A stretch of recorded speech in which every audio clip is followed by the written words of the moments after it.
দেশের পরিচিত মুখ টিকটকার প্রিন্স মামুন ওরফে আব্দুল্লাহ আল মামুনকে গ্রেফতার করেছে পুলিশ। রাজধানীর ক্যান্টনমেন্ট থানায় লায়লা আক্তার ফারহাদের দায়ের করা ধর্ষণের মামলায় সোমবার 10 জুন রাতে তাকে গ্রেফতার করা হয়।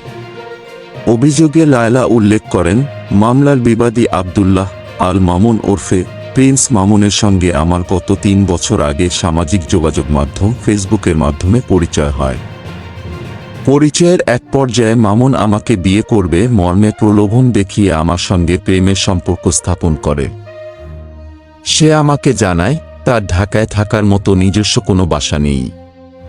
যেহেতু প্রেমের সম্পর্ক সৃষ্টি হয় এবং মামুন আমাকে বিয়ে করবে বলে জানায়, তাই তার কথা সরল মনে বিশ্বাস করে তাকে আমার বাসায় থাকার অনুমতি দিই।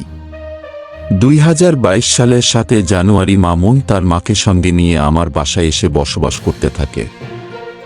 ওই দিন থেকে সে আমার বাসায় আমার সঙ্গে একই রুমে থাকতে শুরু করে। বিয়ের প্রলোভন দেখিয়ে একাধিকবার শারীরিক সম্পর্ক করে।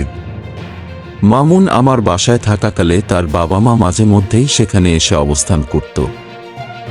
আমি মামুনকে একাধিকবার বিয়ের বিষয়ে বললে সে বিভিন্ন অজুহাতে সময় ক্ষেপণ করতে থাকে।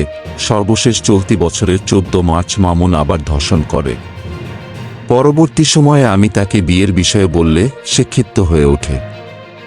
আমাকে বিভিন্ন অশ্লীল ভাষায় গালিগালাজ করে।